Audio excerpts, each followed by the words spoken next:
আমি আপনাদের বলবো আতঙ্কিত হবেন না, এসআইআর হবে, সঠিক পদ্ধতি হবে। যদি ভুল পদ্ধতিতে যায় এসআইআরকে ধরে আমরা কোথায় ধরবো? আর প্রশ্ন তুলবেন তৃণমূলের ভাইদেরকে, আমার ভয়েস কথা শুনতে পাচ্ছে।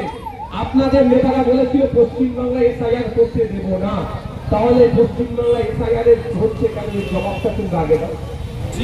কেন ভাই আপনি এসআইআর বলেছিলেন করতে দেব না, এদিকে 600 অফিসার না থাকার জন্য দ্রুত 600 অফিসার আপনারা নিয়োগ করে দিলেন। প্রতি বুথে বুথে একটা করে অফিসার আপনারা দিয়ে দিচ্ছেন এসআইআর করার জন্য, আর আমাদেরকে কি বুঝিয়েছিলেন এসআইআর করতে দেব না। এই নাটক আপনারা বন্ধ করুন। তাই আপনাদের বলবো মায়েরা, এত মানুষ এসেছে, আর একটা কথা আপনাদের বলবো, আমি শেয়ার করবো। 2021 নির্বাচনের সময়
আতঙ্কিত হয়ে যায়, তাহলে খাতায় ধরতে পারবে? আতঙ্কিত হলে খাতায় ধরা যাবে না।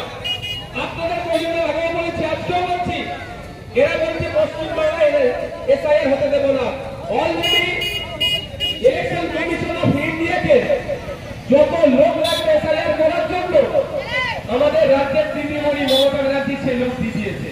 মানে কি লাভ না আর এসআইআর করো। এবার কোথায় যাবেন? তৃণমূল বলছে নাকি এসআইআর করতে দেবে না। আপনি নাকি ভালোভাবে ঘুমাচ্ছিলেন, এবার বলুন কোথায় যাবেন? এখানে যারা উপস্থিত হয়েছে সবার নানির বাড়ি আর দাদির বাড়ি কোথায় একটু জানতে চাইছি, ঠাকুর বাড়ি আর দাদির বাড়ি কোথায় একটু জানতে চাইছি। পাকিস্তানে? আগে বলুন, পাকিস্তানে, আফগানিস্তানে, বাংলাদেশে, মায়ানমারে?